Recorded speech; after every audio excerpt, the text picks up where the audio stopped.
जय श्री कृष्ण, राधे राधे। स्वागत है आप सभी का आपके अपने भक्ति सागर चैनल में। दोस्तों, आज हम पूर्णिमा व्रत कथा लेकर आए हैं। आइए शुरू करते हैं। द्वापर युग में यशोदा माँ ने श्री कृष्ण से कहा, हे कृष्ण, तुम सारे संसार के उत्पन्नकर्ता, पालनहारी और सहार करता हो। आज मुझे कोई ऐसा व्रत बताओ जिसको करने से मृत्यु लोक में भी स्त्रियों को विधवा होने का डर न रहे तथा यह व्रत सभी मनुष्यों की मनोकामना पूर्ण करने वाला हो। श्री कृष्ण कहने लगे, हे माता, तुमने अति सुंदर प्रश्न किया है। मैं तुम्हें ऐसे एक व्रत के बारे में विस्तार में बताता हूँ। सौभाग्य की प्राप्ति के लिए स्त्रियों को 32 पूर्णमासी के व्रत करने चाहिए। इस व्रत को करने से स्त्रियों को सौभाग्य की प्राप्ति होती है। यह व्रत अंततः सौभाग्य देने वाला और भगवान शिव के प्रति भक्ति को बढ़ाने वाला है। यशोदा जी कहने लगी, हे कृष्ण, प्रथम इस व्रत को मृत्यु लोक में किसने किया था, इसके विषय में विस्तार से मुझे बताओ। श्री कृष्ण कहने लगे, इस भूमंडल पर अनेक प्रकार के रत्नों से परिपूर्ण कार्तिका नाम की एक नगरी थी। वहां चंद्रहास नामक राजा राज्य करता था। उसी नगर में धनवेश्वर नाम का एक ब्राह्मण था और उसकी स्त्री अति सुशील और रूपवती थी। दोनों ही उस नगरी में बड़े प्रेम से रहते थे। घर में धन धान्य आदि की कोई भी कमी नहीं थी, परंतु उनको बहुत बड़ा दुख था कि उनकी कोई संतान नहीं थी। एक समय एक बड़ा जोगी उस नगरी में आया और वह जोगी उस ब्राह्मण के घर को छोड़कर अन्य सभी घरों से भिक्षा लेकर भोजन किया करता था। वह रूपवती से कभी भिक्षा नहीं लेता था। एक दिन वह जोगी रूपवती से भिक्षा न लेकर किसी अन्य घर से भिक्षा लेकर गंगा किनारे जाकर भिक्षुओं को प्रेम पूर्वक ग्रहण करने लगा कि धनवेश्वर ने जोगी का जैसा कार्य देख लिया। अपनी भिक्षा के अनादर से दुखी होकर धनवेश्वर जोगी से बोला कि हे महात्मा, आप सब घरों से भिक्षा लेते हैं, परंतु आप मेरे घर की भिक्षा कभी नहीं लेते, इसका क्या कारण है?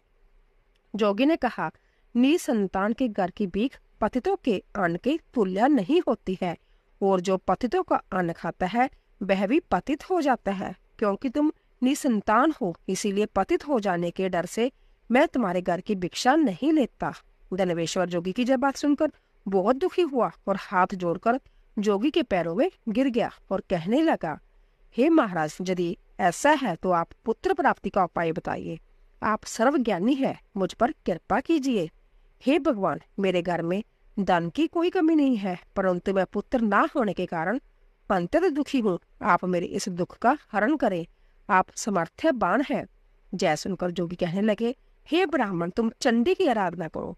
घर आकर उसने अपनी पत्नी से सब वृतांत कहा और संव्यह तप करने के लिए वन में चला गया। वन में जाकर उसने चंडी की उपासना की और उपवास के चंडी ने 16वें दिन उसको स्वप्न में दर्शन दिया और कहा, हे धनवेश्वर, जा, तेरे घर पुत्र होगा, परंतु वह 16 वर्ष की आयु में ही मृत्यु को प्राप्त हो जाएगा। यदि तुम दोनों पति पत्नी 32 पूर्णमासियों का व्रत विधि पूर्वक करोगे तो वह दीर्घायु हो जाएगा। जितनी तुम्हारी समर्थ्या हो, आटे के दिए बनाकर शिवजी भगवान का पूजन करना, परंतु पूर्णमासी के व्रत 32 होने चाहिए। प्रातःकाल होने पर इस स्थान के समीप तुम्हें आम का वृक्ष दिखाई देगा। उस पर चढ़कर तुम एक फल तोड़कर शीघ्र ही अपने घर चले जाना और अपनी पत्नी से सब वृतांत कहना। ऋतु स्नान के पश्चात वह स्वश होकर श्री शंकर भगवान का ध्यान करके उस फल को खा लेगी। शंकर भगवान की कृपा से उसको गर्व हो जाएगा। जब वह ब्राह्मण प्रातःकाल उठा तो उसने एक स्थान के पास ही आम का वृक्ष देखा जिस पर एक अत्यंत सुंदर आम का फल लगा हुआ था। उस ब्राह्मण ने उस आम के वृक्ष पर चढ़कर फल को तोड़ने का प्रयत्न किया, परंतु वृक्ष पर कई बार प्रयत्न करने पर भी वह चढ़ नहीं पाया। तब उस ब्राह्मण को बहुत चिंता हुई। तब विघ्न विनाशक श्री गणेश भगवान की वंदना करने लगा।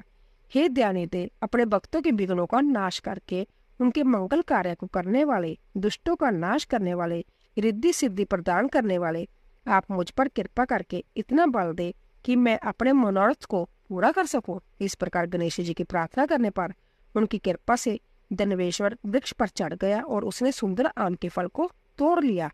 और धनवेश्वर ने सोचा, जो वरदान से फल मिला था वो यही है और कोई फल तो दिखाई नहीं दे रहा।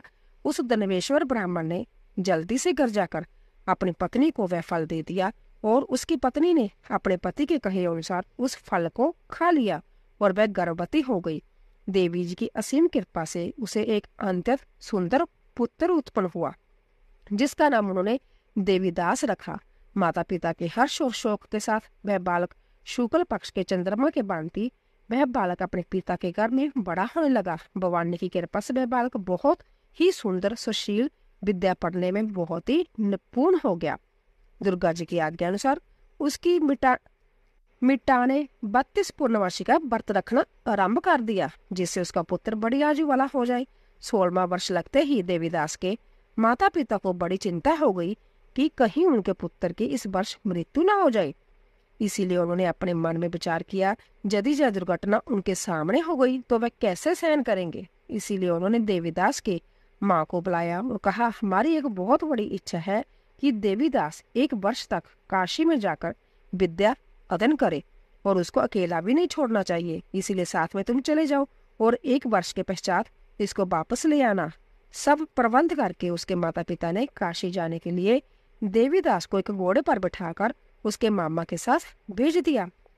परंतु जब बात उसके मामा या किसी और से नहीं बताई, धनवेश्वर तथा उसकी पत्नी ने अपने पुत्र की मंगल कामना तथा दीर्घ आयु के लिए भगवती दुर्गा की आराधना और पूर्णमासियों का व्रत करना आरंभ कर दिया।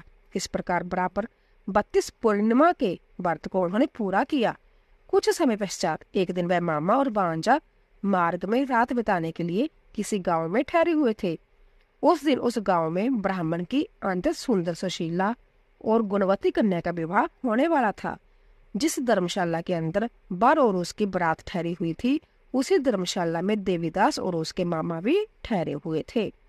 संयोगवश कन्या को तेल आदि चढ़ाकर मंडप आदि का कार्य किया गया तो लगन के समय वर को दोनों वार्त हो गया। इसीलिए वर के पिता ने अपने कुटुंबियों में विमर्श करके निश्चय किया कि यह देवीदास मेरे पुत्र जैसा ही सुंदर है, मैं इसके साथ ही लगन करवा दूं और बाद में विवाह के अन्य कार्य मेरे लड़के के साथ हो जाएंगे। ऐसा सोचकर देवीदास के मामा से जाकर बोला कि तुम थोड़ी देर के लिए अपने भांजे को हमें दे दो, जिससे विवाह के लगन का सब कार्य सुचारू रूप से हो सके। तब देवीदास का मामा कहने लगा कि जो कुछ भी वधू पक्ष से कन्यादान के समय वर को मिले वह सब हमें दे दिया जाए, तो मेरा भांजा इस बरात का दूल्हा बन जाएगा। यह बात वर के पिता ने स्वीकार कर लेने पर उसने अपना भांजा वर बनने के लिए भेज दिया और उसके साथ सब विवाह कार्य विधि पूर्वक संपन्न हो गए। पत्नी के साथ वह भोजन करने लगा तो अपने मन में सोचने लगा कि ना जाने जा किसकी स्त्री होगी। वह एकांत में यही सोच सोचकर अपने कर्म श्वास छोड़ने लगा और उसकी आंखों में आंसू भी आ गए। तब लड़की ने पूछा, क्या बात है, आप इतने उदासीन व दुखी क्यों हो? तब उसने सब बातें जो वर के पिता और उसके मामा में हुई थी लड़की को बता दी। तब कन्या कहने लगी, जय ब्राह्मण विवाह विपरीत कैसे हो सकता है? देव ब्राह्मण और अग्नि के सामने मैंने आपको ही अपना पति माना है, इसीलिए आप ही मेरे पति हो। मैं आपकी ही पत्नी रहूंगी, अन्य किसी की कदापि नहीं। देवीदास ने कहा, ऐसा मत करिए, क्योंकि मेरी आयु बहुत कम है। मेरे पश्चात आपकी क्या गति होगी, इन बातों को अच्छी तरह विचार कर लो। परंतु वह दृढ़ विचारों वाली लड़की थी। वह बोली, जो आपकी गति होगी वही मेरी गति होगी। हे स्वामी, आप उठिए और भोजन कीजिए, आप निश्चय भूखे होंगे। तब देवीदास और उसकी पत्नी ने भोजन किया तथा शेष रात्रि वह सोते रहे। प्रातःकाल देवीदास ने अपनी पत्नी को 3 नागों से जड़ी हुई एक अंगूठी दी, एक और माल दिया और बोला कि हे प्रिय, इसे लो और संकेत समझकर स्थिर चित्त हो जाओ। मेरा मरण और जीवन जानने के लिए एक पुष्प वाटिका बना लो, उसमें सुगंधी वाली एक नव मलिका लगाओ और उसको प्रतिदिन जल से सिंचा करो और आनंद के साथ खेलो कूदो और उत्सव मनाओ। जिस समय और जिस दिन मेरा मरण होगा, जब फूल सूख जाएंगे और जब फिर से हर रोज आए तो समझ लेना मैं जीवित हूँ। यह बात निश्चय करके समझ लेना, इसमें कोई भी संशय नहीं। इतना कहकर देवीदास वहां से चला गया। प्रातःकाल होते ही वहां पर गाजे बाजे बजने लगे और जिस समय विवाह कार्य समाप्त करने के लिए वर तथा सब बराती मंडप में आए तो कन्या ने वर को बड़ी प्रकार से देखकर अपने पिता से कहा, जे मेरा पति नहीं है, मेरा पति वही है जिसके साथ रात्रि में मेरा पानी ग्रहण हुआ था। इसके साथ मेरा विवाह नहीं हुआ। यदि यह वही पुरुष है तो बताए कि मैंने इसको क्या दिया। वधू पक्ष और कन्या पक्ष कन्यादान के समय जो आभूषण आदि दिए गए थे वो दिखाए तथा रात में क्या गुप्त बातें मैंने इनसे कही वह सब सुनाई। पिता ने उसके कहे अनुसार वर को बुलाया। कन्या की जय सब बातें सुनकर वह कहने लगा, मैं कुछ भी नहीं जानता। इसके पश्चात लज्जित होकर वह अपना समूह लेकर चले गए और सभी व्राती भी अपमानित होकर वहां से लौट गए। भगवान श्री कृष्ण बोले, हे माता, इस प्रकार देवीदास काशी विद्या ग्रहण के लिए चला गया। जब कुछ समय बीत गया तो काल से प्रेरित होकर एक सर्प रात्रि के समय उसको डसने के लिए वहां पर आया। उस विषधार के प्रभाव से उसके शयन का स्थान चारों ओर से विष की ज्वाला से विषैला हो गया, परंतु व्रत के प्रभाव से उसको काट नहीं पाया, क्योंकि पहले ही उसकी माता ने 32 पूर्णमासी का व्रत रखा हुआ था। इसके बाद माध्यम के समय संवेग काल वहां आया और उसके शरीर से प्राणों को निकालने का प्रयत्न करने लगा, जिससे वह मूर्छित होकर पृथ्वी पर गिर गया। उसी समय माता पार्वती के साथ भगवान शंकर वहां आए। उसको मूर्छित दशा में देखकर माता पार्वती जी ने शंकर जी से प्रार्थना की कि महाराज, इस बालक की माता ने पहले ही 32 पूर्णिमा का व्रत पूरा किया है, जिसके प्रभाव से आप इसको प्राणदान दे। भवानी के कहने पर भक्त वत्सल भगवान शिव जी ने उसको प्राणदान दे दिया और इस व्रत के प्रभाव से काल को भी पीछे हटना पड़ा और देवीदास स्वस्थ होकर बैठ गए। उधर उसकी पत्नी उसके काल की परीक्षा किया करती थी। जब उसने देखा उस पुष्प वाटिका में पुष्प कुछ भी नहीं रहे तो उसको अंतत आश्चर्य हुआ, लेकिन जब वह जैसे ही हरे भरे हो गए तो वह जान गई कि अब उसका पति ठीक ठाक है, वह जीवित हो गया। जय देखकर वह बहुत प्रसन्न हो उठी।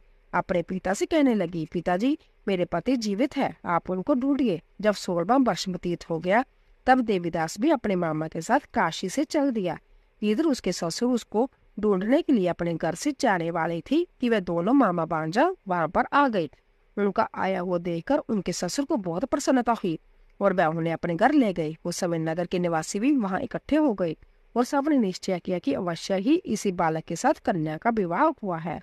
उस बालक को कन्या ने जब देखा तो पहचान लिया कि यह तो वही है जो संकेत करके गया था। तब वो प्राण सब कहने लगे, भला हुआ जे आ गया, और सब नगर निवासियों ने आनंद मनाया। कुछ दिन बाद देवीदास ने अपनी पत्नी और मामा के साथ अपने ससुर के घर से बहुत सारे उपहार लेकर अपने माता पिता के घर तरफ प्रस्थान किया। जब वे अपने गांव के निकट पहुंच गए तो कई लोगों ने उसे देखकर उसके माता पिता को पहले ही खबर दे दी कि तुम्हारा पुत्र देवीदास अपनी पत्नी और मामा सहित आ रहा है। ऐसा समाचार सुनकर माता पिता को विश्वास नहीं हुआ, परंतु जब और लोगों ने भी आकर यह बात उन्होंने बताई तो उनको बड़ा आश्चर्य हुआ। लेकिन थोड़ी देर में देवीदास ने आकर अपने माता पिता के चरणों में अपना सर रखकर प्रणाम किया और उसकी पत्नी ने अपने सास ससुर के चरणों को स्पर्श किया तो माता पिता ने अपने पुत्र और पुत्र वधू को हृदय से लगा लिया और दोनों की आंखों में प्रेम के अश्रु बह चले। अपने पुत्र और पुत्र वधू के आने की खुशी में धनवेश्वर ने बड़ा ही भारी उत्सव किया और ब्राह्मणों को दान दक्षिणा देकर प्रसन्न किया। श्री कृष्ण भगवान कहने लगे, इस प्रकार धनवेश्वर 32 पूर्णमासियों के व्रत के प्रभाव से पुत्रवान हो गया। जो भी स्त्री 32 पूर्णमासियों के व्रत को करती है वह जन्म जन्मांतर में विधवा होने का दुख नहीं भोगती और सदैव सौभाग्यवती रहती है और उसकी सभी मनोकामनाएं पूर्ण होती है। बोले श्री कृष्ण भगवान की जय। तो दोस्तों, आशा करती हूँ कि आपको हमारी कथा अवश्य पसंद आई होगी। प्लीज जाने से पहले कमेंट बॉक्स में जय श्री कृष्ण अवश्य लिखें। आप सभी का धन्यवाद।